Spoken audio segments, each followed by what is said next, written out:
Ahoj, určite sa zhodneme na tom, že aj tá najlepšia píla sa raz vytupí a píliť tupou pílou je namáhavé, zdĺhavé a môže to viesť k poškodeniu lišty, reťaze alebo aj samotnej píly.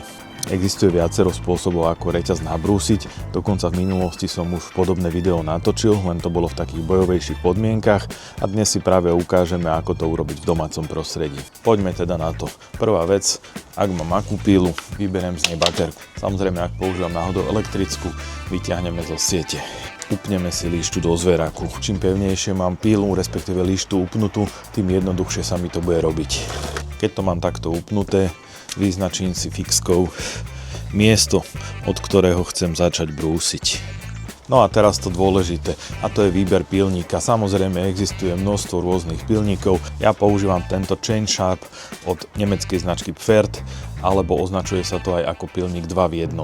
Veľkou výhodou tohto pilníka je, že pri jednom ťahu brúsite samotný zub a zároveň aj obmedzovač hĺbky.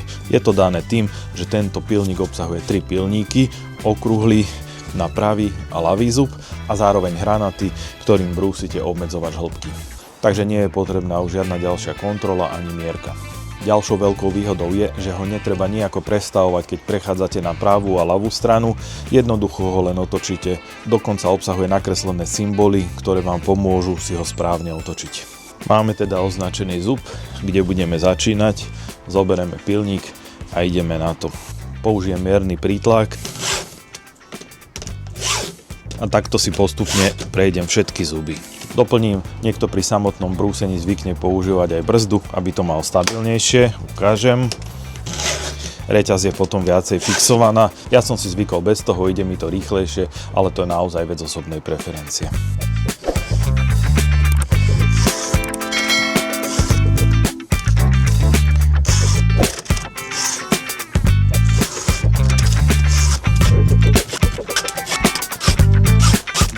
Tu už sa mi vrátil označený zub, takže jednu stranu máme hotovú. Teraz, keď mám hotovú jednu stranu, jednoducho si pílu otočím a rovnaký postup zopakujem z druhej strany.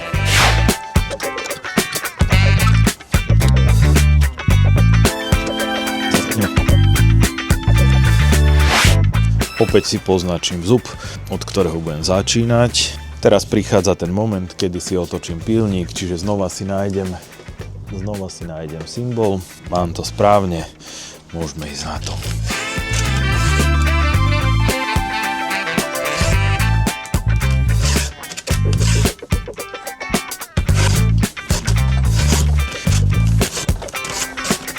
Vrátil sa mi sem označený zub, takže mám nabrúsenú aj druhú stranu. Samotné náplne do pilníka sú samozrejme vymeniteľné, takže keď ich zoderiete, ľahko si kúpite a vymeníte ich za nové. Reťaz je teda nabrúsená. A posledné dve rady na záver. Prvá, brúste radšej častejšie, netreba čakať, kým sa píla úplne vytupí.